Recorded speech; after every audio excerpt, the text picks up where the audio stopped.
Olá, amigas, amigos. Hoje é dia 19 de outubro de 2024. Esse é o 24º encontro do Grupo de Estudos e Pesquisas em Sociedade, Educação e Cultura. Estamos aqui por hora e acho que até o fim, Edivan e eu. A Bruna falou que vai entrar aí daqui a pouco. O Fábio disse que não pode, o Alisson também. Bom, nós ficamos hoje de iniciar o estudo deste livro, Método Científico, uma abordagem ontológica. É o livro do Ivo Tonetti. Para quem se interessar pelo livro, o livro está disponível em PDF no site da Coletivo Veredas, que é o nome do grupo deles lá da Universidade Federal de Alagoas. Então é um site onde tudo é de graça, você baixa lá os livros. Se quiser comprar o livro físico também, você pode comprar. Muito bem. Edivan, vamos ver até onde a gente consegue ir? Eu fiz muitas anotações aqui. Você falou que leu até o capítulo 1. O capítulo 1, que é aquela introdução ou já o padrão greco medieval? Isso, ali o capítulo 1, Dois Caminhos, que ele vai trazer ali dessa abordagem greco medieval, que vem falando um pouquinho de Marx também. Isso, o capítulo 1, Dois Caminhos, isso aí.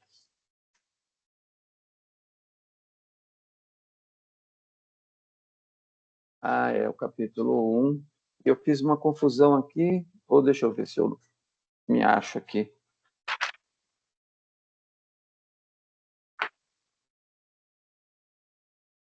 Tá. É que eu juntei a introdução com o capítulo 1 aqui nas minhas anotações.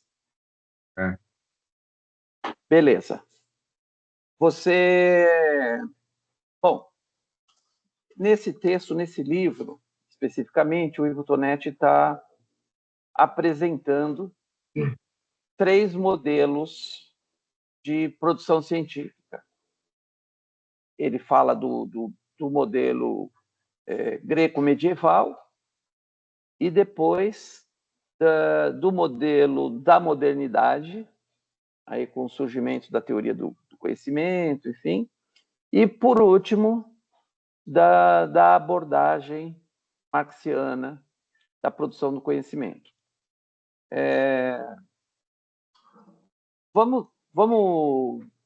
Minha sugestão é da gente ir lendo o que a gente anotou e a gente vai lendo e conversando. O que você acha? Okay. Tá. Você quer começar? Vamos fazendo por ordem. As anotações que eu faço, eu vou anotando o número da página e escrevo o trecho do texto. Como que você costuma fazer? Eu fiz assim mais lá no final, na página, a partir da página 16, mas antes eu comecei pegando os conceitos, que é da questão da abordagem gnoseológica, metafísica, que se dá lá na Idade Antiga, que ele chama de Idade Antiga e Idade Média, Isso. e traz essa perspectiva da metafísica. E aí eu vim trazendo depois a abordagem metodológica tradicional, e aí eu fui anotando essas palavras-chave para tentar entender o texto. Legal. Então vamos fazer o seguinte, minha sugestão. Como eu comecei já desde o comecinho com anotando alguns parágrafos, que talvez passe por essas suas aí. Então eu vou lendo aqui e a gente vai comentando. E aí quando você sentiu que falou alguma coisa aí, você chama e aí faz o comentário que você quer. E se eu pulei alguma coisa que você anotou também, aí você acrescenta para a gente ir falando, tá? Pode ser? Pode. Então tá. Então, eu começo ali na página 10, a problemática do conhecimento e as graves consequências para a compreensão e enfrentamento da realidade social. Então, aqui ele está na introdução, eu estou falando o número da página, não é nem para ficar procurando para ler junto, viu? Só como referência para quem estiver assistindo o vídeo num outro momento, a gente saber onde achar essas afirmações. Aqui, ele está no começo do texto ainda, né? Falando, então, da problemática do conhecimento e essas graves consequências para a compreensão e o enfrentamento da realidade social. Porque é o conhecimento que vai permitir que eu tome posição a partir dele, né? Entendendo esse jogo. E que, portanto, isso aqui é importante porque a teoria do conhecimento ela vai, de certo modo, definir o caminho para soluções encontradas. Né? Que só lá no segundo capítulo, quando ele fala da modernidade, que a gente vai entender um pouco melhor essa questão. Porque é quando a burguesia ascendente, revolucionária, ela precisa da compreensão da historicidade da vida social e cultural, porque ela defende a transformação. Né? Então, daí que a teoria do conhecimento é importante, porque é a partir dela que você vê o mundo e, portanto, pensa as possibilidades. Né? Diante disso, o que isso, aonde ele pode me levar? Né? Como é que eu olho para esse mundo? Eu olho para esse mundo a partir da minha capacidade de refletir sobre o mundo. Então, o conhecimento nosso ele tem a ver com as possibilidades. Até onde eu posso ir, né? Ainda na página... Oi. É que é legal que ele, mais para frente, ele traz um texto que, anterior a isso, existia também o conhecimento, mas ele não era estudado de forma sistematizada. Quando ele faz esse recorte. É legal quando ele traz isso, porque senão a gente pode pensar que em outros momentos, que nem ali na idade mais antiga, pré-história e tal, não existia um conhecimento, mas ele fala que existia, mas é que ele não tinha esse fundamento de se estudar de forma mais sistematizada, no sentido de se passar adiante. Então, aí, quando ele vem trazendo esse recorte, é importante a gente começa a compreender como é que ele começa a sistematizar essas ideias a partir da Idade Média, como é que isso vai estudando, né? Sim, porque o conhecimento ele sempre foi necessário, porque é pelo conhecimento que a gente produz qualquer coisa. Então, mesmo no tempo da caverna, ou logo depois da caverna, o conhecimento era fundamental. Que pedra usar para isso, que madeira usar para isso, que folhagem eu posso comer, que folhagem eu não posso comer, né? Mas esses saberes ainda estão no campo do conhecimento empírico, puramente empírico. Esses saberes, eles só vão se transformar numa perspectiva abstrata com o desenvolvimento da cultura, com a complexificação das forças produtivas que vão cada vez mais, né, levar a sociedade a situações mais complexas. Né? Então, aqui, nesse momento ainda que você falou, diante da antiguidade, então, a civilização humana ainda engatinhando, né? Era um conhecimento seguro. O conhecimento importante era o conhecimento seguro, ou seja, aquele que dá certo. Então, a gente vai descobrindo, e a forma de descobrir era tentativa e erro. Né? E talvez ali o princípio de associação.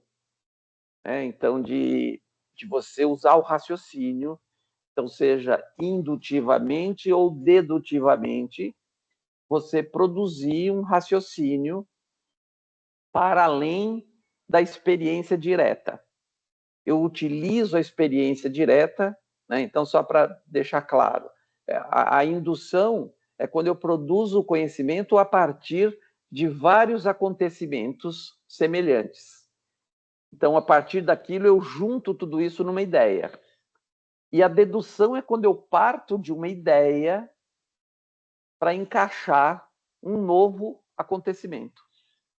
Então, eu tenho lá, eu fui formando por indução, ou seja, por uma sucessiva ações semelhantes, e eu consigo agrupar todos esses elementos numa única explicação, e, portanto, eu crio uma teoria a partir da indução. Criada a teoria, eu posso, em outro momento, deduzir, por semelhança, que tal fato se encaixa dentro dessa teoria. Então, evidentemente que esse processo ele vai se constituindo lá nos saberes, nos primórdios dos saberes, né? Quando a experiência direta, eu começo a olhar semelhanças na experiência direta e o cara conseguia perceber que era possível fazer isso ou fazer aquilo, que era um resultado parecido. Então, esses saberes eles são importantes e, claro, que naquele início ele estava muito ligado às questões da natureza, né?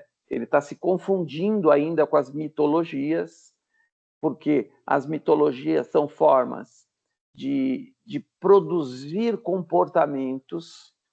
Então, a mitologia ela tende, ela é constituída com a finalidade de produzir comportamentos nas pessoas, de esperarem que as pessoas ajam de uma tal maneira, né? Porque a mitologia é talvez a mãe da religião, né? Que é a tentativa de explicar uma coisa que ainda não se sabe muito bem, enfim, e se desejar um certo comportamento, e então você começa a descrever situações mitológicas, né? Que levam a esse tipo de pensamento. Muito bem. Então, a realidade vai se transformando e a problemática do conhecimento também vai surgindo, vai se impondo na medida em que a sociedade vai se tornando cada vez mais complexa. Ainda na página 10, eu destaquei a seguinte passagem. A compreensão da problemática do conhecimento implica que este seja tratado sempre em sua articulação íntima com o conjunto do processo histórico e social, permitindo compreender a sua vinculação, mesmo que indireta, com determinados interesses sociais. Então, a discussão sobre a problemática, se o conhecimento é válido, qual conhecimento é válido, o que precisa ser feito para que esse conhecimento seja válido, ele está relacionado diretamente também às relações de poder. Isso aqui nós estamos falando ainda da introdução, né? Ele está colocando essa questão do conhecimento. Na página 11, a abordagem gnosiológica tem no sujeito o polo regente do conhecimento. Uma pesquisa pode ter uma abordagem gnosiológica ou ontológica. Essa vai ser a chave de toda a discussão que ele vai travar ao longo do livro, entre a gnosiologia e a ontologia. E que ele vai trazer, então, que a gnosiologia é uma ciência que estuda a produção do conhecimento, que estuda o conhecimento, mas que ela coloca como centro do processo o sujeito. E a análise ontológica coloca o objeto como centro. E essa é uma discussão que a gente vai ver de forma mais pormenorizada aqui ao longo do texto. Ainda na página 12, uma abordagem gnosiológica impede a formação de uma mentalidade radicalmente crítica, pois impede que se percebam os interesses sociais que permeiam a construção da cientificidade. Além disso, escamoteia que, de fato, todo o tratamento de qualquer fenômeno social e, por conseguinte, também da problemática do conhecimento, tem como pressuposto uma determinada ontologia, isto é, uma concepção prévia do que seja a realidade. Então, isso aqui é muito interessante, importante, porque ele está chamando a atenção de como fica escamoteada essa ideia de que uma determinada teoria do conhecimento, uma determinada visão de conhecimento, ela é produzida histórica e socialmente. E que, portanto, uma teoria gnosiológica ela está sempre marcada pelas relações de poder e pela estrutura social que está posta. Na perspectiva ontológica, ele está sempre buscando como que aquilo se deu historicamente, buscando compreender como que esses processos se constituíram. Ele não parte de uma realidade dada. É daqui para frente que eu vou ver, numa perspectiva gnoseológica. E numa perspectiva ontológica, eu vou lá para baixo. Eu quero saber o que está abaixo da superfície, né? Aquilo que eu estou vendo. E que quando uma determinada teoria do conhecimento, por exemplo,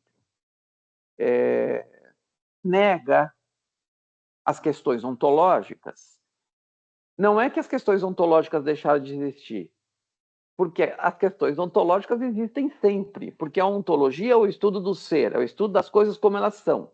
Portanto, elas têm uma história. Elas nasceram num determinado momento, enfrentaram certas forças sociais, culturais, políticas, econômicas, que as atravessaram. As atravessaram e, portanto, influenciaram no seu modo de existir. Então, a teoria do conhecimento também é atravessada por esses elementos. Então, nesta passagem aqui, o Tonetti está dizendo, é preciso reconhecer que isso existe, eu não posso ignorar, né, que isso existe. Então, é uma crítica a certas teorias do conhecimento que negam este aprofundamento, este olhar ontológico sobre as coisas, né? Uhum. A gnosiologia é o estudo da problemática do conhecimento. Neste caso, o conhecimento é o objeto a ser estudado. Deste modo, o próprio conhecimento, gnosis em grego, pode ser abordado de um ponto de vista gnosiológico ou ontológico. Olha que interessante, né? Então, se a gnosiologia é o estudo da problemática do conhecimento, qualquer coisa pode ser estudada a partir do ponto de vista gnosiológico ou ontológico. Então, aqui ele está botando que a própria gnosiologia pode ser estudada do ponto de vista ontológico, que é o que ele vai fazer. O que ele faz no segundo capítulo é justamente o estudo ontológico da gnosiologia. Por isso que é importante para marcar, né, para a gente entender essa correlação entre as forças. Ainda nessa parte... Oi. De a relação entre o sujeito e o objeto, né? Que aí ele vem trazendo que na gnosiologia, eita, palavra difícil, é a abordagem de que qualquer objeto tem como eixo central ali o sujeito. E na ontologia, o ponto de vista ontológico, que o próprio objeto, ele é ali o elemento que constitui a sua essência. Então, ele traz essa divisão que marca bem essa relação gnosiológica e ontológica, né? Esses pontos de vista do sujeito e do objeto. E que é importante dizer que há teorias, hoje, no campo epistemológico, mesmo no campo progressista, ainda também presas a isso, né? Por exemplo, o pós-estruturalismo, de certo modo, bebe um pouco nessa fonte, porque, como eles estão partindo lá do Nietzsche, e aí Foucault, Deleuze, tem a ideia, esses caras defendem, porque o Nietzsche, ele na genealogia, no estudo genealógico que ele faz, esse estudo genealógico que ele faz é semelhante ao estudo ontológico que o Lukács faz. O Nietzsche, ele vai fundo lá nos valores. Então, por isso que ele critica a ideia de verdade. E aí, dentro do pós-estruturalismo, vai aparecer, então, a ideia de que a fala é construtora da realidade. Então, quando eu estou falando, eu estou construindo também a realidade. Portanto, no pós-estruturalismo, não existe esta relação entre uma verdade externa real que exista e eu tentando entendê-la para descrevê-la. Para o pós-estruturalismo, quando eu faço isso, eu estou construindo. Eu estou dizendo como é a verdade. Então, eles estão dizendo que, assim, que a verdade não existe. E acho que tem, claro, não é nessa radicalização, mas é sob certos aspectos, né? Então, vê que essa discussão ela está muito dentro da pós-modernidade. Toda a teoria pós-moderna ela está nessa perspectiva aí, de que o sujeito constrói a realidade, que o que ele está dizendo... Por isso que a gente está vendo hoje tanto que todo o conhecimento, essa coisa da pós-verdade, né?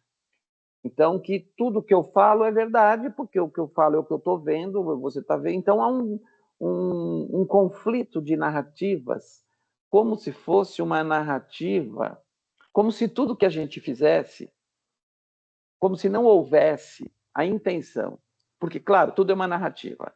Eu estou narrando, claro. Agora, a narrativa no campo marxiano, ela tem um compromisso de buscar aquilo que é. O que é, não no sentido do que é, pode parecer uma ideia metafísica, de que é fixo e imutável, mas o que está sendo. Como a realidade está sendo nesse momento. O que a levou a ser como é. Então, esta narrativa, no campo marxiano, no campo do marxismo, é a tentativa sempre de fazer com que as minhas posições, a minha análise se aproxime o máximo possível da realidade como ela é. Certas linhas do pós-estruturalismo têm menos preocupação com isso porque eles não acham que existe essa realidade única e que você possa explicar. Claro, o próprio Marx diz isso também. A totalidade social ela é inapreensível, porque a gente não consegue apreender todas as determinantes que atuam numa determinada situação. Porque você tem os atores macroestruturais fazendo macropolítica, mas você tem a micropolítica em tudo que é lugar. Então, você tem uma política da educação lá, por exemplo, que pode vir lá da Secretaria da Educação, mas cada diretoria de ensino tem uma interpretação, porque cada diretoria tem uma pessoa que tem uma interpretação, que vai desaguar, vai desembocar em diferentes políticas, que quando vai chegar na escola, também vai ter interpretações. Vai passar pela supervisora de ensino, que também tem interpretações. Então, nesse sentido, que o Marx diz que a totalidade existe. Todos os fatos, todos os elementos que atuam sobre aquele troço, atuam de fato. Agora, qual é o trabalho da ciência? Tentar entender em que medida e com qual intensidade cada um dos fatores que atravessam aquele fenômeno, aquele encontro, produzem esses efeitos. Então, há certas teorias pós-modernas que não vão nem entrar nessa discussão, porque eles acham que o que você está falando é verdade, mas o que eu estou falando é verdade também, e a verdade é o que a gente fala. Então, a gente está vendo, por exemplo, a extrema-direita entendeu bastante isso, né? Porque quando eles fazem esse confronto da maneira que a gente tem visto, na cara dura, né? Da ignorância, não. Mas aí eles... É tudo narrativa, é tudo narrativa. Ah, é guerra de narrativa. Não.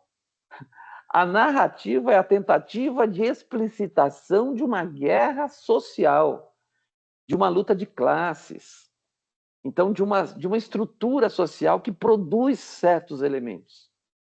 Só que como não é interessante que as pessoas entendam isso, e se eu esclarecer, eu perco, então eu preciso contribuir com a guerra de narrativa, é só guerra de narrativa, isso é o que você está dizendo.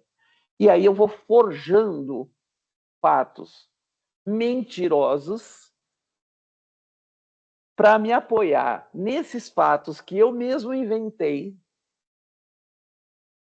para estruturar a minha visão, a minha análise sobre a realidade. Então, eu acho que essa questão, quando ele traz a questão da burguesia, quando ele fala sobre o projeto de caráter essencial, né, que tem ali um viés particular das questões da própria burguesia, que traz essa configuração das narrativas e da forma como a burguesia trabalha para criar ali os pressupostos para afirmar aquilo que eles têm por necessidade de continuar ali a manutenção do status quo deles, e, ao mesmo tempo, o caráter universal, que seria a superação da exploração do homem pelo próprio homem, que o proletariado traz. Mas isso é bem bacana quando ele traz esses dois elementos no texto, que dá para a gente entender essa guerra que está hoje, que eles trazem como polarização, que, na verdade, não é só uma questão só de polarização, mas uma questão de quem está defendendo o quê e para quem, vinculado ao quê e a quem. Pelo menos o que está acontecendo agora, nesses últimos tempos, é isso. Essa briga toda de quem está defendendo o quê e a quem está vinculado, né? Sim, mas por isso que é interessante para as grandes mídias chamar de polarização. Sim. Eles chamam de polarização, tem uma utilidade ideológica, política, né? Porque é chamar de polarização para afastar todo mundo da polarização e ir todo mundo para o meio. Né? Mas ele que tem aversão à própria palavra política, já não fala assim, eu não me encaixo nem de um lado nem do outro. sim. E aí é mais fácil a pessoa ficar naquele limbo. Ela não se encaixa em um lugar nem em outro, não discute nenhuma coisa nem outra, e as coisas vão se configurando. A boiada vai passando, né? E para isso a ignorância é fundamental. Né? A ignorância é fundamental na manutenção dessa ordem, porque a ordem burguesa só pode interessar ao burguês, a mais ninguém. Né? E talvez um contingente da classe média que ainda se dá bem dentro da sociedade burguesa. Né? Agora, o volume, a grande massa de trabalhadores, só se estrepa. Né? Mas então ele não pode saber disso. Por isso que precisa ter o banheiro unissex, precisa ter a mamadeira de piroca. Né? Essas coisas precisam aparecer justamente para eliminar a discussão ideológica, política, de entendimento de fundo, de como a sociedade se estrutura, se organiza, para onde, com essa estrutura, com essa organização, no que vai dar, onde vai dar.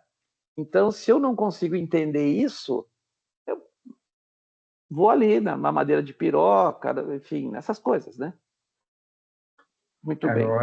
Se você acompanhou nessa última eleição a questão do Marçal, está falando o tempo inteiro no 13, para tirar os votos ali do bolo. Foi mais ou menos nesse sentido, de processo de enganação. Aí as pessoas votaram no 13 como se tivesse algum candidato à Prefeitura de São Paulo com o número 13. Aí, teve isso aí do Marçal? Teve uma margem grande de votos. Não, isso eu vi. Eu não sabia que o Marçal tinha estimulado esse tipo de coisa. Sim, porque todas as vezes que ele fazia o uso da fala, nos debates, ele falava, então, vote no candidato 13, ou Boulos. E as pessoas votaram no 13. Um contingente muito grande votou no 13. Puta merda. Se os votos tivessem sido no número 50, o Boulos tinha ficado em primeiro. Eu vi. Caraca, que absurdo, né? Marçal colar o número 13 no Boulos, né?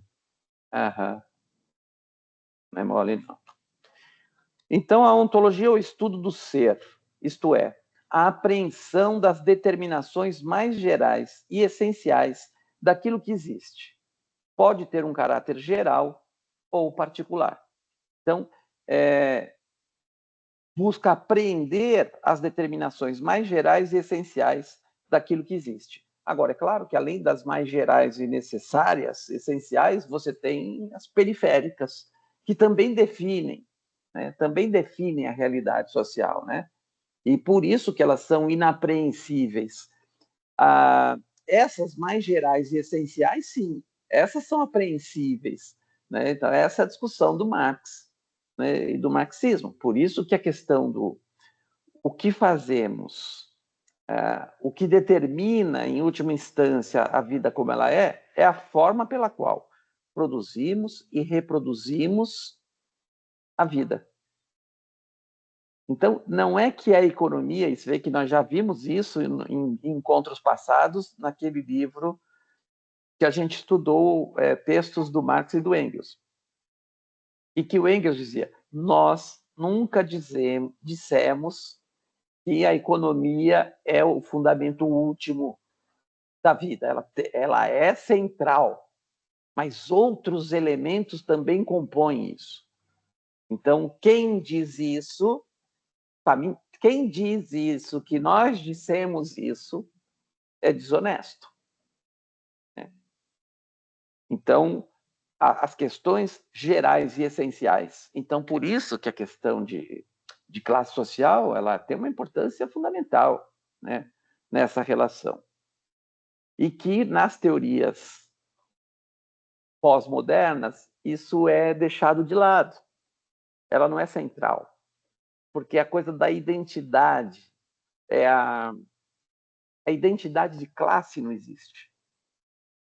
Então, o capitalismo, porque como a gente, dentro do campo dos trabalhadores, a gente tem inúmeras camadas, né? Porque, por exemplo, um diretor-geral de uma empresa, ele é um trabalhador. A qualquer momento ele vai ser demitido, vai para a rua, vai ficar em situação difícil se não arrumar um emprego, dependendo da idade dele, da experiência, da expertise que ele tem, se houve uma revolução tecnológica que ele não acompanhou, se houve uma revolução cultural que ele não acompanhou, ele não consegue mais emprego, né? Então, nós tivemos isso recentemente de um professor que trabalhou bastante tempo na mesma instituição que eu, saiu, ficou muito tempo sem lecionar, voltou a lecionar e teve muita dificuldade, porque ele não conseguiu perceber as mudanças, ele não conseguiu trazer para dentro da aula dele, ou para quem era ele, as mudanças que ocorreram na sociedade. Então, enfim, houve situação até da pessoa falar sobre o racismo reverso. Uhum. Ele foi falar sobre racismo reverso numa aula. Quando saiu o assunto racismo, por alguma razão, ele foi falar no racismo reverso. Então, para você ter uma ideia da desconexão do sujeito. Então, isso é fato. Então, o cara, ele é trabalhador, mas ele tem uma posição X lá em cima, mas ele é trabalhador. Uma hora ele vai tomar o pé na bunda. Uma hora ele vai ter que viver da aposentadoria. Porque ele tem as aplicações, mas as aplicações nunca rendem mais do que rendia o salário dele, e quando você vai usando o que você está aplicando, você também está perdendo, enfim. E, ao mesmo tempo, a gente tem, se a gente pegar, por exemplo, a instituição de ensino, né, uma IES, uma instituição de ensino superior, você tem lá o porteiro, você tem a faxineira, você tem o administrativo, você tem as chefias, você tem o reitor. Você tem a reitora, que também é uma trabalhadora. Só que não há identificação. Então, as classes sociais elas não produzem essa identificação imediatamente, ao contrário. Porque ela também produz a competitividade. Porque o próprio sistema trata de colocar a questão concorrencial dentro do processo de trabalho. Então, eu não me identifico com o outro. Eu sou contrário ao outro. O outro ali, eu não posso estar junto com esse cara. Então, Isso faz com que uma categoria central para o entendimento da realidade social, que são as classes sociais, em função de todo o impacto que o desenvolvimento das forças produtivas e o consequente desenvolvimento cultural, artístico, social, enfim, tudo que ela propiciou, ela tem um recorte de classe. Esse recorte de classe está presente em todos os lugares e as pessoas reconhecem isso. Eu vejo que quando eu estou dando aula, eu falo sobre isso, eu não vejo ninguém se contrapor a isso. Todos reconhecem que os pobres têm menos acesso às questões culturais, têm menos acesso ao judiciário, têm menos acesso aos serviços em geral. Todos reconhecem. Mas eles não conseguem, daí, transformar isso numa ideia que possa ampliar as possibilidades de atuação política. De perceber que, por trás de tudo isso, há um esforço muito grande de fazer com que a gente continue sem entender esse processo. E que, portanto, vamos lá, mamadeira de piroca, banheiro unissex, vai continuar definindo eleições. Né? Ou acreditar ou não numa entidade mítica, né? Ou acreditar num ser supremo ou não. Mesmo que quem fale isso não tenha a menor predisposição àquele tipo de fé. É engraçado como o sujeito de fé se deixa enganar por um sujeito sem fé nenhuma naquilo. Né? É a velha história, né? Todo dia sai de casa o malandro e o otário, e se eles se encontrarem, dá jogo. Tem negócio, né? Muito bem. Na página 13, a compreensão mais detalhada e dada do que sejam esses dois pontos de vista implica a busca da sua gênese histórico-social, a partir da qual também se desvelarão a sua natureza e a sua função social. Então, aqui, isso é um elemento da análise ontológica. Então, a análise ontológica de qualquer coisa, ela parte dessa busca aqui. Então, ele está dizendo que tanto de qualquer teoria do conhecimento, para eu analisá-la, para eu entendê-la, de onde ela vem, de onde ela parte, o que ela está defendendo, eu tenho que fazer essa gênese. Eu tenho que buscar a gênese do processo histórico-social de surgimento dela, para eu poder saber o que ela está, quem é essa teoria. Né? Quem é o polo regente do conhecimento? Para a gnoseologia é o sujeito, para o ponto de vista ontológico é o objeto, como você já tinha reparado, notado e falado sobre isso, né, Divan? Então, que a gente já viu isso lá quando estudou também o Lukács. Então, se o objeto é o centro, eu, como sujeito, tenho que olhar esse objeto de tudo que é ângulo para tentar entender quem é esse objeto, que é diferente de o objeto circular em torno de mim. O objeto, na gnoseologia, o objeto circula em torno de mim.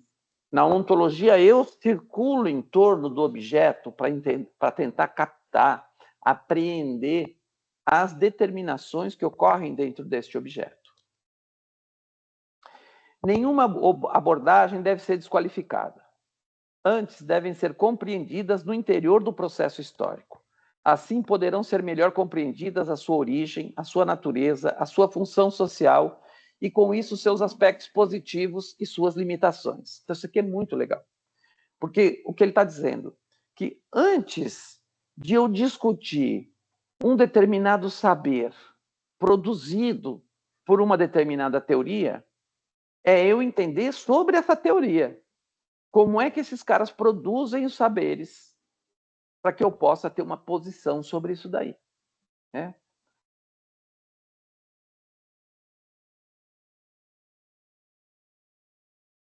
A conquista e manutenção de uma hegemonia exige, além da força material, forças imateriais, como as ideias e os valores. E para isso deve dar origem a uma determinada concepção de mundo que fundamente o seu domínio. Então, ele está falando sobre, nesse aspecto aqui, ainda sobre o projeto histórico de uma determinada elite. Então, para eu me transformar, então o que acontece na modernidade com a ascensão da burguesia? A burguesia precisava criar um outro método, porque o método que até então se tinha não dava conta, porque os métodos anteriores, eles eram de característica metafísica, de que as coisas são assim para sempre, fixas e imutáveis. Então, era preciso que se mudasse. Então, essa hegemonia, para além da força material e das forças imateriais, eu preciso de ideias e valores. E a gente vai ver isso em todas as conquistas. Se eu não consigo conquistar culturalmente um povo, eu vou ter que sempre estar usando da força. O exemplo que a gente deu agora há pouco reflete um pouco essa questão. O trabalhador, ele vira um trabalhador fácil de ser manipulado a partir do momento em que ele compra a ideia com que ele veste a camisa da burguesia, por exemplo. Então, o discurso neoliberal hoje, da ideia daquele que merece, né, que tem o merecimento, então a meritocracia, que é uma falácia, porque a meritocracia é um sistema social que premia o melhor. Mas quem é o melhor? Ela não premia quem tem a melhor trajetória, porque ela não consegue apreender de onde aquele cara partiu. Aquilo que a gente estava conversando antes da reunião nossa aqui, né, Edivan? Então, de como nós, das classes trabalhadoras, de filhos de pais e mães trabalhadoras, conseguimos chegar a um nível X de desenvolvimento cultural, de desenvolvimento profissional, né? De ingressar num doutorado. Isso tem um significado monumental, né? Que é um resultado que, no seu caso, por exemplo, ele é um resultado de alguém que resiste. Mas há muitas pessoas que ocupam o mesmo lugar que a gente e que aderiu completamente ao sistema, que é aquela distinção que o Gramsci propõe do intelectual tradicional e do intelectual orgânico. Uhum. Então, o intelectual tradicional é o cara que, mesmo saindo de uma base de trabalhadores, ele assumiu um lugar em que ele se assume como um sujeito transcendental, um sujeito que perdeu suas raízes, ele largou, abandonou as suas raízes, ele não tem mais aquilo lá. Agora ele é um defensor da ordem social. Por isso que a gente vai ver, por exemplo, pessoas que saíram da favela, pessoas negras que com muita dificuldade, que conseguiram ascender, e essas pessoas se consideram hoje como meritocratas. Eles se colocam como de direita. Eu sou de direita porque o Estado, eu consegui sem o Estado. Então, por que o Estado, todo mundo então pode conseguir se eu conseguir? Então, isso vai aparecer. Então, o domínio ideológico, ele é importante porque eu não preciso gasto militar. Se eu tenho o domínio ideológico, eu consegui implantar na cabeça daquele sujeito a ideia de que a sociedade é boa, basta que você trabalhe, basta que você acorde cedo, né? Que é o exemplo de todo burguês, né? Que acorda muito cedo, trabalha 16 horas por dia, né? Toda a burguesia é assim, né? Ninguém vai ao clube no meio do expediente, ninguém vai nadar, ninguém vai jogar squash, né? Sábado e domingo ele trabalha também, ele deixou de ir à fazenda jogar o polo a cavalo, Ele deixou porque ele é um trabalhador, né? Então, a questão das relações de classe, elas não são percebidas, né? Pelos trabalhadores. E isso, evidentemente, tem um comprometimento nítido na luta de classes, né? Então, entre a questão de classe e o banheiro unissex, claro, eu sou contra o banheiro unissex. Seria interessante fazer uma pesquisa dessas pessoas que trabalham o tempo inteiro na ótica da meritocracia, em que momento eles conseguem observar que eles não dependem do Estado para nada? Em que momento o Estado sai da vida deles como algo que é desnecessário? Essa figura de Estado que eles tanto abominam, como sendo um Estado mãezão, paizão, sei lá, mãezona, paizão, que o tempo inteiro trabalha nessa assistência, né, nesse assistencialismo que eles acreditam que há, e em que momento que eles conseguem prover a vida deles sem depender de nada do Estado, daquilo que o Estado abarca. Gostaria Você vê, né? de ter Você vê, né, Edivan? isso. O líder político que defende isso, ele está no poder público há mais de 30 anos e todos os seus filhos, agora inclusive o caçula, também É, está mamando. Né? Então nós somos contra o Estado, somos contra o sistema, está tudo mamando. Todos mamando, né? Mas é isso, as pessoas não percebem, por exemplo, a política, as políticas públicas, quando no governo Lula, não sei se foi no primeiro ou no segundo mandato, acho que foi no primeiro já, institui a Bolsa para a Universidade. Cara, isso é uma revolução e que pode ser criticada. Evidentemente, a esquerda criticada, que poderia se investir mais em universidades públicas e menos na universidade privada, né? Porque o que a universidade, o que o governo, o que o MEC fez naquela oportunidade, e ainda faz, evidentemente, que é aquela, como é que é o nome daquela bolsa mesmo, Edvan? só A bolsa da universidade. da universidade, Ela tem um nome, esqueci agora, que paga, né? Que paga a mensalidade. não é o FIES, não, né? Não, FIES o cara tem que pagar depois. O FIES é só um financiamento. Tá. Não, não, não sei, não lembro. Tem o nome, esqueci agora. É, então, a crítica à esquerda que se pode fazer é que o dinheiro gasto com as universidades privadas, que criaram um dispositivo que aumenta a mensalidade para mais de R$ 1.000 de um curso que custava 500, ela põe a R$ 1.000, justamente que é para o Estado pagar os R$ 1.000. E o aluno que vai pagar por conta própria, eles dão desconto de 50%, 30%, tal. Então, o cara que vai pagar do próprio bolso, ele paga 500, outro paga 600, depende de quanto ele consegue de bolsa. E o Estado paga R$ 1.000. Então, os caras jogaram lá em cima o valor da mensalidade, justamente porque o Estado vai pagar. Então, a crítica que se faz, que se pode fazer à esquerda, é sobre essa política, que ao invés de alimentar as universidades privadas, porque o que aconteceu nos governos Lula foi um boom das universidades privadas, né? Uhum. Por conta dessa transferência de recursos do poder público para as universidades privadas. Esse dinheiro poderia ser melhor gasto, melhor investido em universidades públicas, aumentando as universidades federais Brasil afora. Entretanto, essa não seria uma política de resultado rápido, né? Porque até você construir, o cara tem 4 anos, enfim, periga de estar no segundo mandato começar a acontecer a revolução. E ao passo que pagando essa bolsa nas universidades privadas é para já, né? Está feito. Então há um efeito grande sobre isso.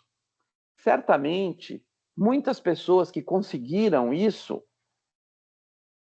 que no começo era mais fácil, depois ficou mais difícil, depois do governo Lula, as situações foram se dificultando um pouco mais para esse tipo de bolsa e aumentou mais o FIES. Mas muitas pessoas que conseguiram isso, elas não acreditam nas políticas públicas. Ela acredita, sim, é um esforço dela. Eu fiz esse esforço. Então, não existe a parceria com o poder público. É como se o poder público não tivesse nada a ver com aquela situação. Então, as pessoas, que nem o Lula tem tido muita crítica agora, porque a economia melhorou, né, o desemprego diminuiu, enfim, uma série de coisas. E tem tido muita crítica da esquerda no sentido de dizer que esse movimento ele teria que ter também um desdobramento ideológico, de alguma forma fazer com que as pessoas entendessem mais sobre política. E que o governo, tal como ele está fazendo agora, é como ele fez nas primeiras jornadas lá. Que o que interessava era melhorar a condição de vida das pessoas, que isso seria suficiente para que eles se mantivessem no poder. E só que isso não é verdade, porque de repente o cara virou classe média, ele acha que ele virou classe média, né? Ele não sabe bem o que é classe média, mas na televisão falou lá que é classe C, B, D, B, ele acha que ele realmente virou classe média. Se ele virou classe média, ele já não pode mais se dar com os classe D, com classe E, ele já virou inimigo, eu sou outro nível, né? Então, ideologicamente, há uma perda nesse sentido. Então, por isso que essa questão das classes sociais, ela é muito importante, mas ela é muito difícil de ser tratada. Porque ele acaba sendo um elemento secundário nessa discussão política. A discussão política ou é se vão calçar a minha rua, ou se o cara acredita em Deus. E essa de acreditar em Deus, o Fernando Henrique perdeu uma eleição para o Jânio Quadros em 85, se não me engano, não vou lembrar o certo, por aí, que o Montoro entre 82, foi acho que a eleição de 85 para 86 da Prefeitura de São Paulo. Um jornalista da direita perguntou para o Fernando Henrique se ele acreditava em Deus. E aí o Fernando Henrique não debate isso, né? E esse mesmo perguntou para o Suplicy numa eleição depois, qual é o preço do pãozinho? Cara, o jornalista é aquele que não gosta de gari, sabe? Sabe aquele cara que Boris Casoy? Ah, tá. É, aquele que não gosta de gari. Foi o cara que fez essas pegadinhas aí. Mas muito É, bem. saiu um artigo da Perseu Abramo que tratava justamente dessa questão sobre como é que as pessoas que acessam aí os mais diferentes programas se veem assistidos ou não por esse programa. Eu vou ver se eu consigo encontrar, e aí, mesmo que for na próxima reunião, a gente Olha, discutir. interessante. A grande maioria, é um percentual muito grande, eu não lembro qual é o percentual, mas é um percentual muito grande que não se vê assistido por determinado programa, por exemplo, o FIES, o ProUni, ou qualquer tipo. ProUni, é ProUni o nome que eu queria lembrar. Tá? E aí, essas pessoas acreditam que entraram por esforço próprio, pela questão da meritocracia mesmo, e Mas não se vê, vê assistido pelo programa, que é um é, programa que tem, pelo menos ali, como escopo a ampliação do acesso às universidades. Mas a pessoa sim. não se vê nisso, ela acredita que não existe essa relação. Mas então, Edivan, mas essa questão entre a meritocracia e o mérito, é óbvio que essas pessoas que conseguiram, elas também têm mérito. O cara que Uhum, conseguiu pelo ProUni, ele precisou tirar alguma nota, eu não sei exatamente como funciona, mas ele tem um mérito. E dentro dele, na cabeça dele, ele está lá pelo mérito. E, de fato, há um componente meritório, né? Porque a política está ali, mas eu preciso. Não é só estar tá ali que vieram na minha casa me buscar. Eu uhum, precisei ter terminado o colégio, eu precisei ter tido vontade de ir para a universidade, eu precisei fazer umas coisas, sei lá o quê, estudei isso, estudei aquilo. Então, há um componente, evidentemente, de mérito. Agora, é claro que esse componente de mérito, sem entender As políticas públicas, não dá. Não dá. Então, essa perspectiva do cara que está olhando aqui, olha, não está olhando a superfície. Aquilo que a gente falou. Ele não está fazendo uma genealogia para entender de onde vêm as políticas, como é que esse acesso. Tá, eu acessei. Mas como é que isso. Que acesso é esse aí que eu acessei? Né? Então, quando se tem lá, por exemplo, nas federais, que você pode, quem estudou em escola pública, tem um percentual de vagas, é uma política pública que mudou. Tira isso aí, vai ter gente que não entrou. Né? Se você tira essa política que garante um percentual X para quem estudou em escola pública, as pessoas que estudarem em escola pública, nem todos vão conseguir entrar. Então, é preciso reconhecer isso, né? Então, mas é difícil, porque o cara está falando contra o próprio mérito, por isso que é difícil. Porque o cara, e essa que é a questão das cotas, as cotas geram esse tipo de problema psicológico, né? Do cara se sentir inferiorizado, muitas vezes, porque os outros o inferiorizam. Os outros fazem questão de dizer, ó, esse cara aí é cara da cota, só está aqui por causa da cota. E há pesquisas que mostram que os alunos cotistas têm um percentual de aproveitamento melhor do que os não cotistas, né? Que é um dado bem interessante. Porque, na verdade, quando você começa uma universidade, você está começando o seu estudo. Você não está pegando lá o que você aprendeu no Fundamental 1, no Fundamental 2 e no médio, estou aperfeiçoando. Não. São saberes novos. Claro que o cara que teve uma boa formação, estudou numa boa escola, com bons professores, ele tem muito mais facilidade, né, de estabelecer conexões, enfim, de entender certas coisas, né? Muito bem. O projeto é a última observação que eu fiz do capítulo 1. O projeto histórico, portanto, pelo proletariado, necessita de um tipo de conhecimento que permita fazer uma crítica radical da forma da sociabilidade existente. Isto é, compreender a origem última do ser social, ir à raiz mais profunda dessa forma de sociabilidade, que é a capitalista, e apreender a conexão íntima com a possibilidade e as necessidades de transformação também radical dessa sociedade. Então, ele encerra praticamente esse capítulo falando dessa questão. Então, para o proletariado, para os trabalhadores, de um modo geral, é fundamental que eles desenvolvam uma ciência que tenha o cuidado de entender a realidade nos seus aspectos históricos, na sua gênese. Então, como é que essas coisas foram acontecendo? Porque se eu vou na gênese, eu começo a perceber, primeiro, que a história não é assim de uma vez para sempre, ela se transforma e que ela está de um certo jeito em função da correlação de poder que existe.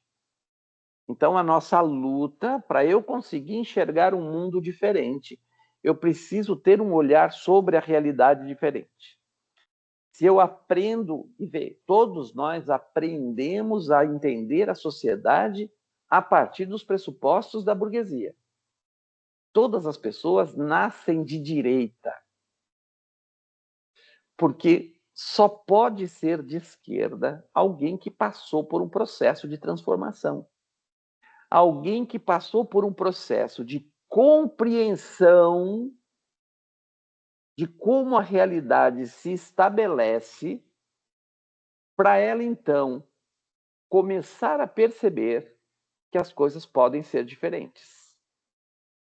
Se eu não passo por esse processo, por esse choque, por esse conflito cognitivo, de certo modo, de que a realidade está de um jeito, mas ela pode ser modificada, ela foi constituída assim em função das forças X e Y que atuaram sobre ela, e que, portanto, é possível a transformação. Só nessa possibilidade é que eu consigo sair da ideia de que a vida está posta, está dada de uma vez por todas, e é assim. Então eu só consigo deixar de ser uma pessoa de direita se eu consigo vislumbrar que há um outro jeito de olhar o mundo. Assim como isso vale para o racista, isso vale para o homofóbico, o mesmo raciocínio. Então, quando eu digo que nós nascemos, deixa eu deixar claro aqui, né? Não é que nós já nascemos de direita, mas nós vamos nos formando. Nós vamos nos formando de direita, racistas, homofóbicos. Pelo menos isso. Fora os outros que vão se aglutinando depois, né? O preconceito contra o pobre, contra o nordestino, enfim, que também vão se juntando nesse processo. Então, eu só consigo romper esse processo quando eu descubro que as coisas podem ser diferentes. E que a forma como a coisa está foi constituída num certo modelo, num certo tempo, numa certa correlação de forças. Só assim eu consigo dar um salto, eu consigo talvez olhar do alto aquele negócio e perceber as forças que estão atuando ali para que aquilo continue sendo como está. Então, nesse sentido que o Tonetti coloca essa preocupação, esse problema da teoria do conhecimento, de que, para que os trabalhadores possam almejar uma outra sociedade, é possível construir uma teoria que permita fazer a crítica à sociedade burguesa. E aí é o papel absolutamente indispensável e incrível de Marx e Engels. Essa transformação, essa mudança de consciência, a gente pode falar em salto ontológico ou não? Não sei. Salto ontológico, como o Lukács coloca, não. Porque os saltos ontológicos é que muda o ser. Então, o que o Lukács chama de salto ontológico? A passagem, o surgimento da vida é um salto ontológico. Não havia um ser com essa característica. O que haviam eram seres inorgânicos. Então, com o surgimento da vida, há um salto. E com o surgimento do trabalho, um novo salto. E aí é o ser social. Né? Então, o trabalho é o elemento fundante do ser social, porque, embora talvez a humanidade já fosse, talvez não, ela já era capaz de algum tipo de comunicação, seja ela por sinais ou mesmo por grunhidos, sons, de alguma forma, ela já era capaz disso, só que isso não mudava a natureza da vida humana. Continuávamos nos abrigando das chuvas, das intempéries, nas cavernas, nos buracos, enfim. Comíamos aquilo que caçávamos ou coletávamos. E tinha por característica ser andarilhos, porque a gente chegava num lugar, comia tudo que tinha naquele lugar e depois tinha que ir para outro lugar. O trabalho muda completamente isso. Então, entendendo que o trabalho é a relação metabólica entre o ser humano e a natureza. É quando ele, diante da natureza, a partir das características dos elementos da natureza, ele transforma aquilo numa outra coisa, num outro objeto, útil, necessário para a sua subsistência. Então ele começa a criar lá, seja lá o machado, a lança, a flecha, enfim, a pedra que vai permitir que ele faça o fogo, enfim, tudo aquilo que transforma a realidade local e que sem este produto da ação humana ou dessa praxis humana, e praxis por quê? Porque antes de eu fazer, ela está aqui na minha cabeça. Antes de eu produzir algo, esta coisa está produzida na minha cabeça. Eu tenho a ideia que o Lukács chama de prévia ideação. Então, eu penso naquilo lá, o fato de eu pensar naquilo lá vai fazendo com que eu faça as minhas escolhas de como produzir esse troço, que meios eu devo usar, e eu executo essa coisa. É este o elemento central que Marx chama de trabalho, Engels, Lukács.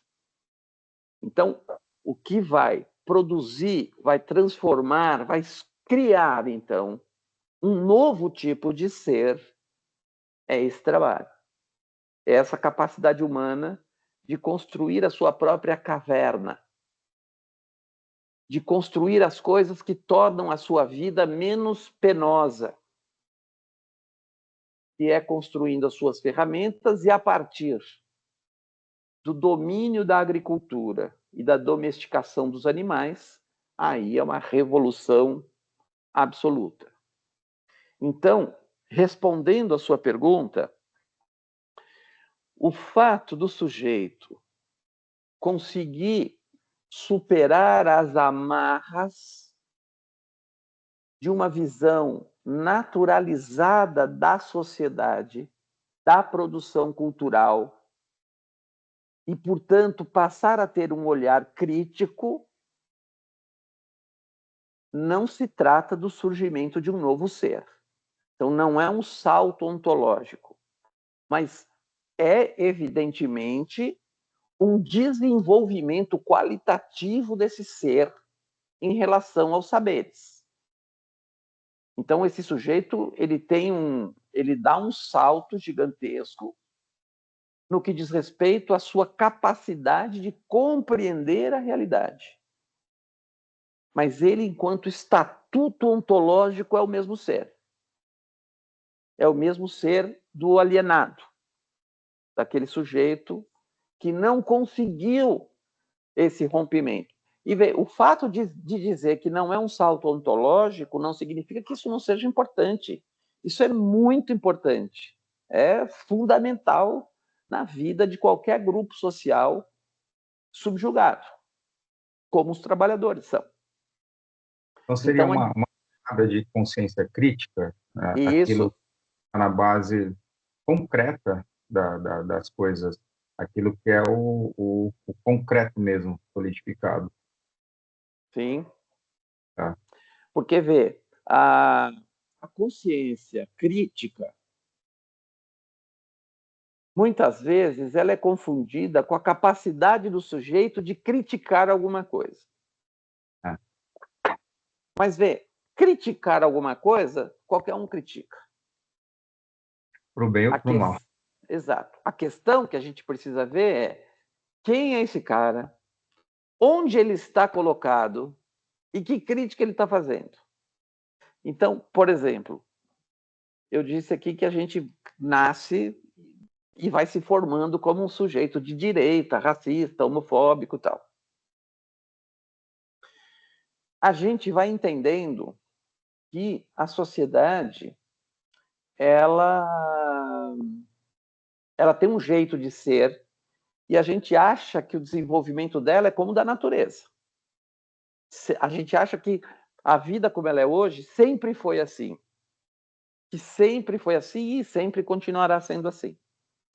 O Durkheim, que é um cientista importante, um cientista social importante, e que defendia que as ações revolucionárias não eram uma boa, porque ele entendia que a sociedade vai se desenvolvendo naturalmente e que toda vez que o indivíduo avança esse processo, ele sofre. Ele é penalizado pelos seus próprios companheiros. Então, por exemplo, uma pessoa que faz uma coisa que está fora do costume, A própria população vai ser contra esse cara. E tem um fundo de verdade nisso, né? Você pega lá, por exemplo, qualquer pessoa que tem um olhar, que conviva num ambiente muito, muito senso comum, essa pessoa que tem um olhar mais crítico sobre a realidade, ela vai ser perseguida por todos esses caras. Ninguém desse grupo vai gostar desse cara, porque ele é um cara mais crítico. Chato. É o chato. Mas esse pessoal também é crica e também é chato. Mas é chato com o quê? Com a mudança. Sim. Ele se incomoda com a mudança. Então, a crítica que ele faz, então todo mundo é crítico, todo mundo é capaz de meter o pau. A questão é a gente entender, meter o pau em quem? Eu estou falando de onde? A história do lugar de fala. De onde que eu estou falando? De que lugar eu estou falando? Onde os meus pés estão fincados? E qual a relação daquilo que eu estou falando com o lugar onde os meus pés estão fincados? Então, as pessoas que atuam com a consciência mais no nível do senso comum, elas vão reclamar muito também. Elas vão fazer crítica também. Mas elas fazem a crítica a partir da visão que elas têm. Porque essa é a questão central da discussão da luta ideológica. Porque uma coisa é onde os meus pés estão fincados. Outra coisa é onde eu acho que os meus pés estão fincados. Entende? Isso muda completamente. Então, como eu aprendi a ser de direita, racista, homofóbico, eu estou me colocando nesse lugar de normalidade, de entender que a sociedade normal é isso. Então, eu vou lutar contra tudo que for contra isso. E as pessoas vão lutar, como a gente tem visto. Como a gente tem visto, aquele bando de imbecil na rua, lá no quartel, pedindo intervenção militar. Rezando Gente pra sem pneu. noção. Rezando para pneu. Então, a questão ideológica, ela suplanta, ela é capaz de ocultar o lugar de onde os meus pés estão fincados. Então, eu vejo gente, tenho contato com pessoas, parentes, que tem o pé fincado no barro, afundando na areia movediça.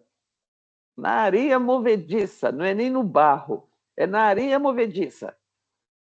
Já está até o pescoço aqui. E ele continua falando as mesmas besteiras. Ele não percebe a desconexão que há entre o mundo que ele vive e a apreensão que ele tem, e a ideia que ele tem da realidade. Esse é o negócio mais incrível que tem. E o trabalho ideológico... Assim, é o que a gente tem discutido lá na escola, dentro do grupo que a gente tem de encontro semanal, que é o PEA, sobre essa fala insistente sobre esse olhar reducionista da escola pública. Quem está trazendo esse olhar, esse viés de deixar a escola pública num local de ridicularização, muitas vezes. Sim.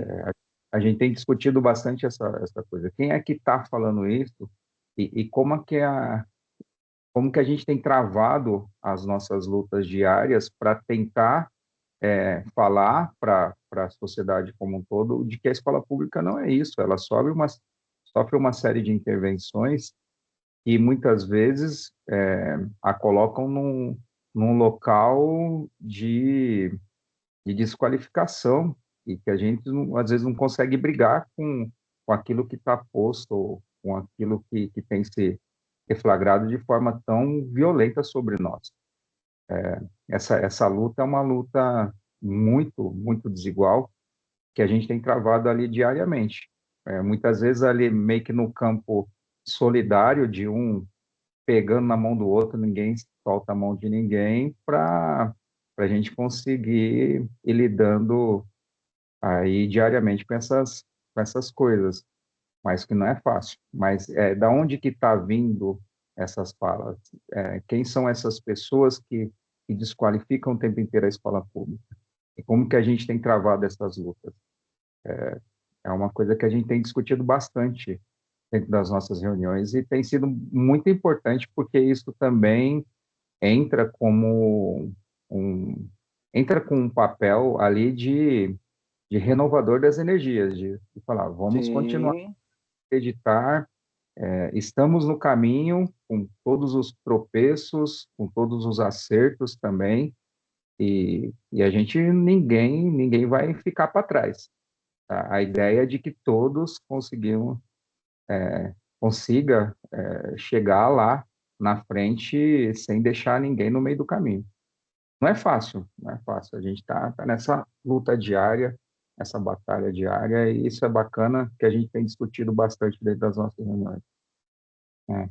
E vai bastante ao encontro do que você está trazendo sobre esse lugar de fala. Quem são essas pessoas que estão falando, o que estão falando, e como é que elas estão estabelecendo essas narrativas para colar no social comum. E aí as pessoas têm comprado muitas ideias, né? Porque também não se vem nessa condição, nesse local social, e se coloca à parte, né?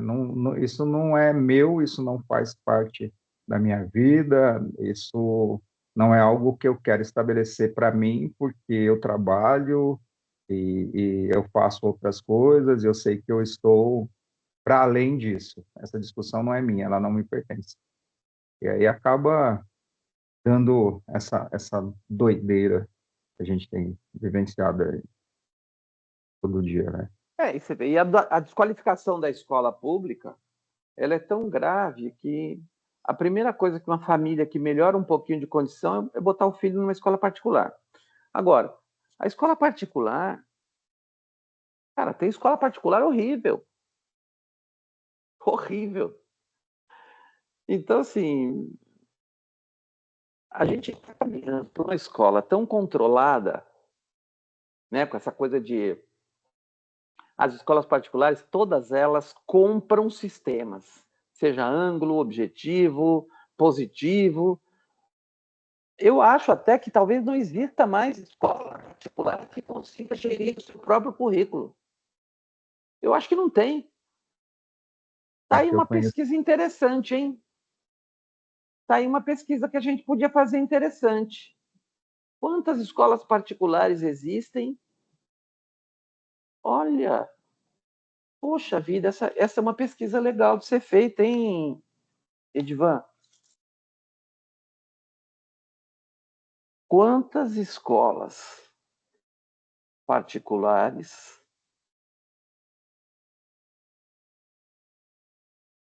numa região de São Paulo é, seguem modelos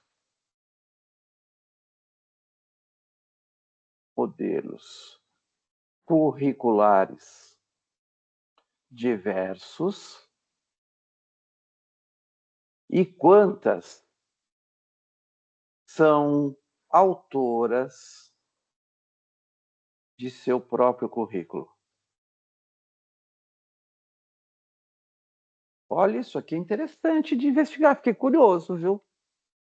Eu eu não. conheço uma escola aqui em Ermelino, e ela tem um trabalho ali de adoção de livros, mas não adota métodos. Não sei, por exemplo, É, como é que essa escola. discussão está lá na escola, mas eu sei que eles fazem adoção do livro didático, mas não adotam um método específico desses de mercado. Tá, mas aí vem uma pergunta. A escola que adota livro didático, legal. Mas quem escolhe o livro? Será que é a gestão? Será que é a professora? Isso é mais uma questão legal para a gente ver. Olha que bacana, hein? Que interessante essa escola aí. Cara, seria bacana a gente pensar em alguma coisa com isso aí, viu? Eu acho que está aí um estudo interessante para a gente fazer. A gente começar a esmiuçar as escolas particulares. As donas, na época, eu não sei agora se ainda são as mesmas, elas eram professoras de escola pública, eram professoras da rede estadual. Não me lembro se uma delas era também da municipal, mas eu me lembro que elas trabalhavam na escola estadual. Então, pode ser que daí deriva essa questão de fazer a adoção do livro didático. Você sabe que escola é essa? Você sabe o nome da escola? Acho que é Montmartre, uma coisa assim. Ela fica ali na rua do Objetivo também, né? Uma parte dela. A parte de ensino infantil, acho que a parte do ensino infantil fica na rua do Objetivo. E a do ensino fundamental fica numa rua que cruza a rua ali do Objetivo. Fica perto da escola que eu trabalhei, do Estado, que é Humberto Conte. De repente, posso passar lá, dar uma sondada, ver como é que está isso, e a gente começar uma discussão em cima dessa questão. Pode ser interessante isso aí, viu? Você não lembra o nome da escola, então? Nada assim que... Acho que Montmartre é uma coisa assim, porque parece que é em francês o nome da escola. Deixa eu ver se eu acho aqui na internet, mas eu acho que é isso, Montmartre.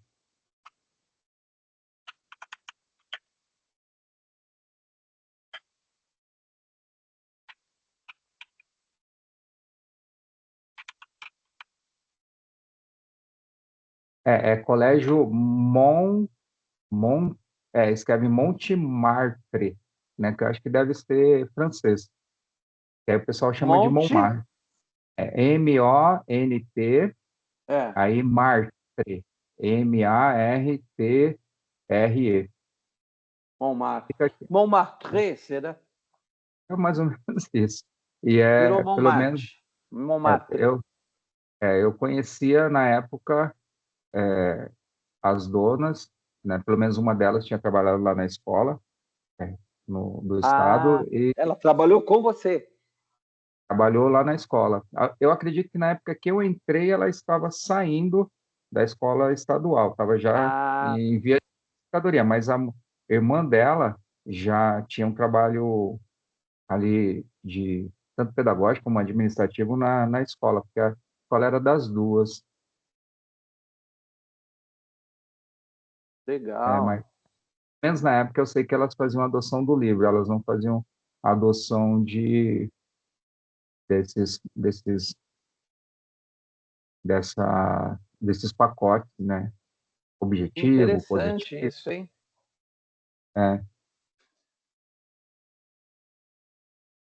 Poxa, acho que dá para a gente dar uma viajada nisso aí mesmo, hein? Edivan, estamos entrando aqui no capítulo 2. Eu tenho aqui 6, 7 parágrafos que eu destaquei. Vamos fazer esse e a gente fecha? E deixa o capítulo 3 para... O capítulo 2 você chegou a ler? Não, né? Você fez até o 1, né? Não. Eu fiz a leitura do 1, e aí o 2 eu deixei para saber se a gente ia discutir hoje ou não. Tá. Vamos fechar esse 2? Vamos entrar no 2? Eu vou falando e a gente vai conversando. Tá? Beleza. Então, vamos lá. Então, o capítulo 2, o padrão greco-medieval, centralidade da objetividade.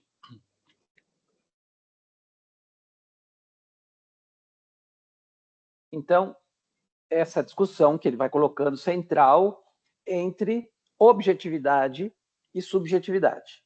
Lembrando que isso se reporta, portanto, àquela centralidade na pesquisa, na produção do conhecimento.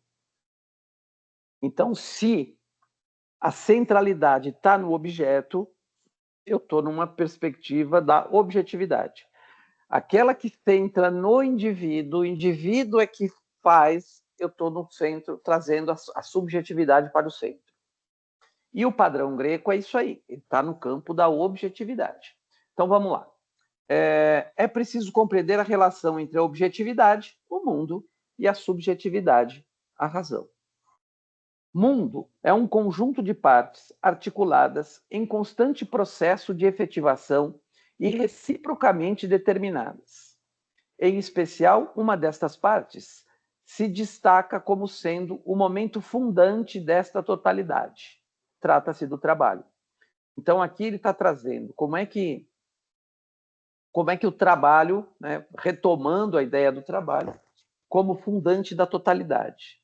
Então, o mundo objetivo, real, ele tem aquelas partes e, em dado momento, algumas dessas partes tomam a dianteira, assumem um momento fundante. O que significa isso?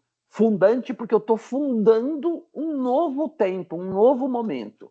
E aí ele dá o exemplo do trabalho. Então, pensando aqui no campo sempre da objetividade. Da natureza do trabalho, se segue que ele não só produz os bens materiais, isto é, a realidade objetiva, mas também os próprios seres humanos, isto é, a realidade subjetiva. Então, como a gente já viu com Lukács, na medida em que eu produzo, a partir do trabalho, as formas necessárias à subsistência do nosso grupo, eu também estou produzindo formas subjetivas, porque eu também estou produzindo a vida desse sujeito. Então, na medida em que os bens materiais vão sendo produzidos, vai havendo, ao mesmo tempo, uma produção desse ser humano. É o que o Marx diz. O homem produz o trabalho que o produz. Há uma relação de reciprocidade. Ao mesmo tempo em que esse cara produz o trabalho, ou seja, ele inventa o trabalho para fazer o negócio, este processo do trabalho também vai produzir determinações reflexivas sobre esse cara aqui.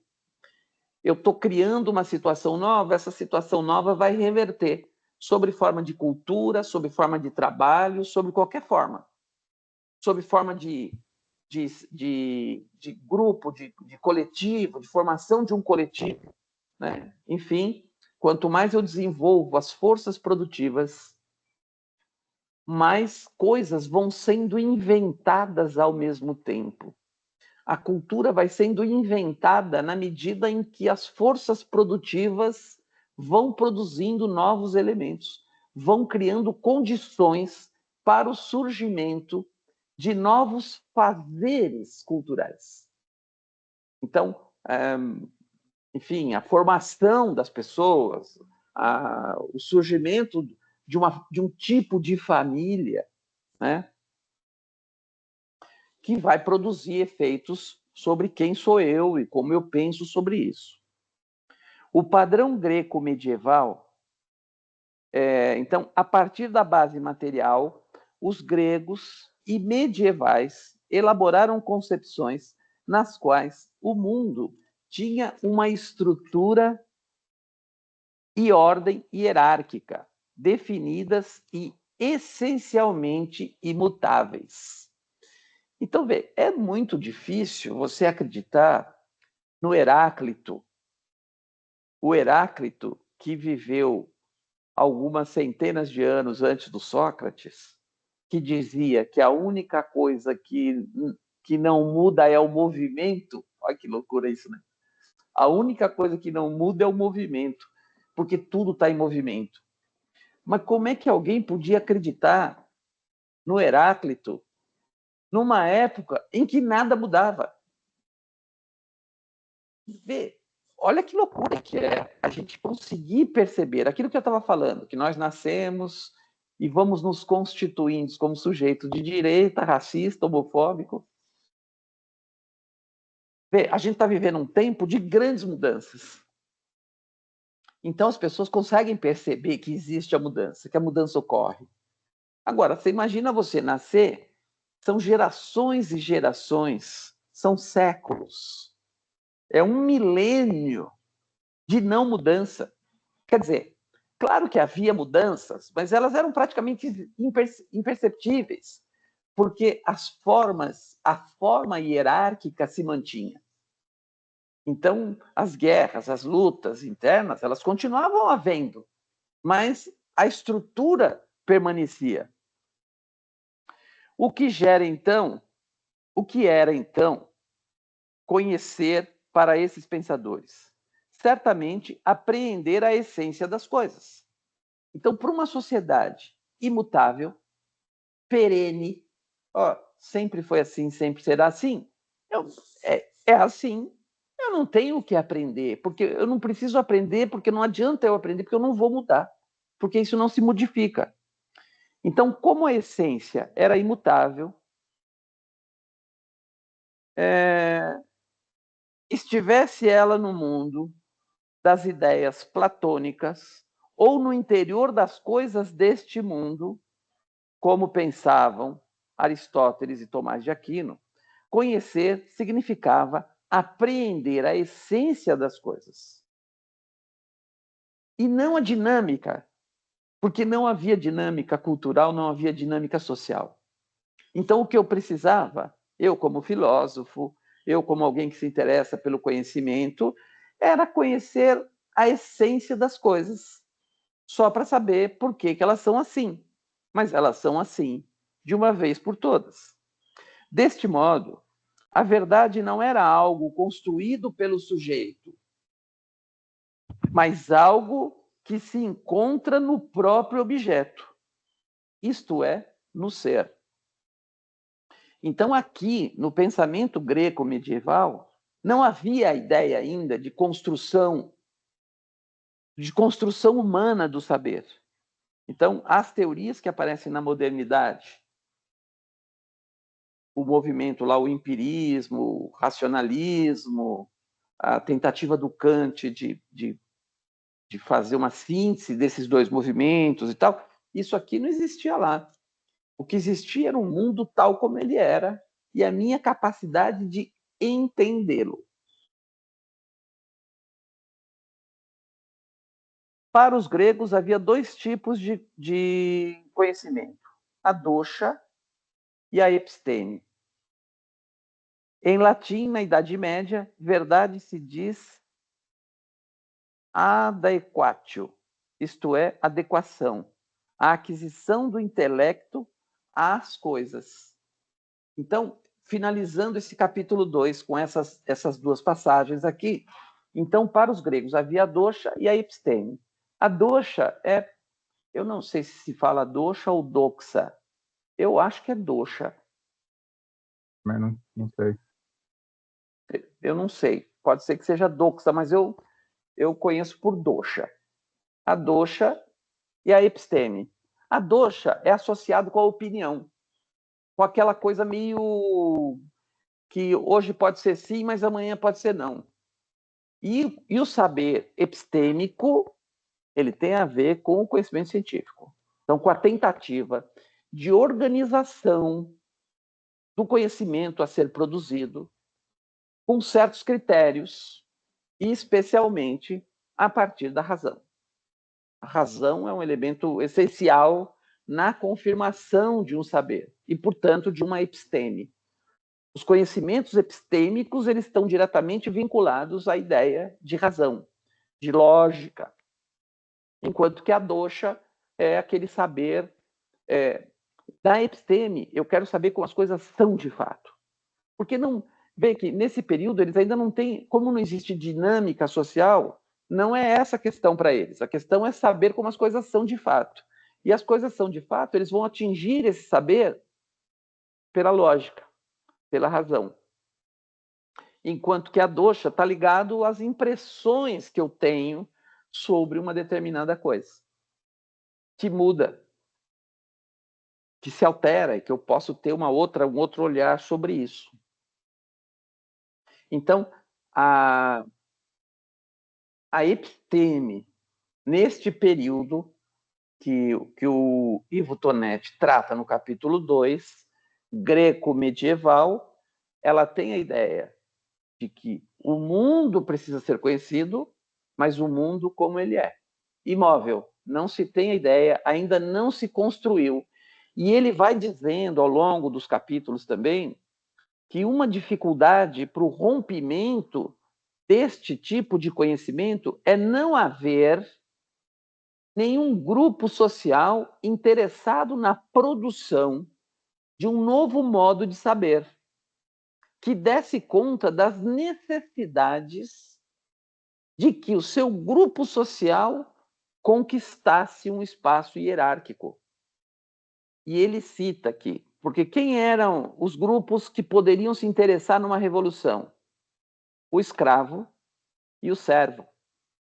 Nem o escravo, nem o servo vislumbravam uma revolução. Eles não tinham a capacidade de produzir um novo saber. E isso só vai acontecer com a ascensão da burguesia. Isso só vai acontecer, só vai se solidificar com o surgimento da burguesia. Então, só lá no século XVI é que isso começa a borbulhar um olhar diferente. Então, o comércio quase que mundial começa a produzir riquezas, começa a produzir transformações no mundo que vai potencializar ali, vai ser potencializado pela Revolução Industrial e que, portanto, vai precisar produzir uma nova visão de mundo, especialmente uma em que o lucro não fosse pecado. Então, a reforma protestante faz parte desse conjunto de elementos da Revolução Burguesa. Porque, enquanto para o catolicismo, para o cristianismo de então, né, que era só o catolicismo, o lucro era proibido, o rompimento, a reforma protestante começa a olhar com outros olhos. Né? Se Deus está dando a oportunidade de você enriquecer e você não enriquece, você está deixando o seu Deus triste. Então você tem uma nova visão sobre a questão econômica colocada no mundo ocidental. E que isso vai servir de alicerce para o próprio desenvolvimento do capitalismo. Uhum. Então, a ruptura com o pensamento greco-medieval só vai acontecer a partir do século XVI, em função das condições econômicas que estavam surgindo naquele momento. Então, nem escravos, nem servos foram capazes de produzir uma visão de mundo que os apontassem como pessoas sujeitadas e que, para superar essa posição, nós teríamos que produzir um novo olhar sobre isso e projetar uma nova sociedade, que isso só vai acontecer com a burguesia. Então, esse terceiro capítulo que a gente vai entrar então no próximo encontro, nós estamos falando justamente sobre as ações da burguesia. Beleza? Beleza. Uhum. Legal, Edivan. Acho que a gente deu uma avançada legal aqui, né? Uhum. Chegamos no capítulo 3, que começa ali na página, acho que 32, ou página 28. Uma coisa assim. Quer dizer, então tudo que nós falamos agora foi até a página 28 só? É. Caramba! Essa aqui, 29. Ah, é. Aquele arquivo que você mandou. Isso, Tá na é isso página aí 20. mesmo. 29. Olhei no livro aqui. Então é isso aí, meu amigo. Vamos marcar aqui o próximo encontro? Vamos lá. Deixa eu ver aqui.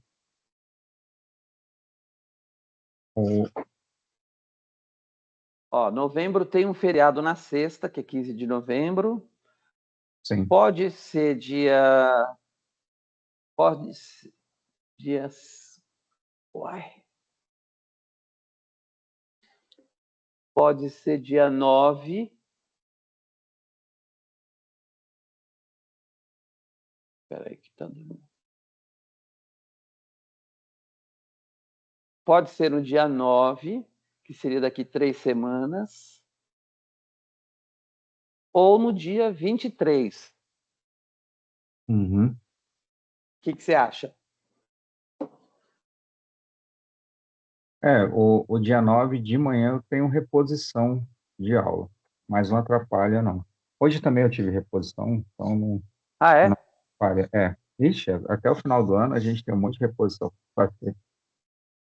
Até dezembro, Tá. agora, dia 14 de dezembro, repondo. Eu vou sugerir que a gente faça em 23 de novembro, Tá? porque eu quero ganhar mais tempo para tentar fazer aquilo que eu falei, de transcrever as discussões que nós tivemos no grupo já. Beleza.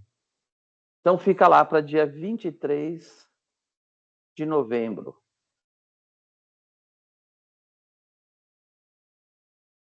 Beleza, então? Beleza. Valeu, Edivan. Valeu, Cacau. A gente vai se... Obrigado aí. E estamos junto aí, ó. Tá para começar aí o negócio. A qualquer momento vai sair o negócio do Residência Pedagógica, tá? Do PIBIT. Pô, que bacana. Você chegou a comentar com a diretora?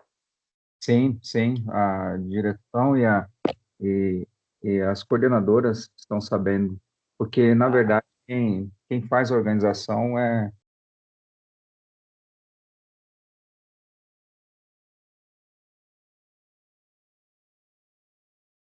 esses meninos para dentro da escola para discutir com a gente, para trabalhar junto com a gente, é muito bacana, porque tem as estagiárias da pedagogia. Agora a gente tem... Aham.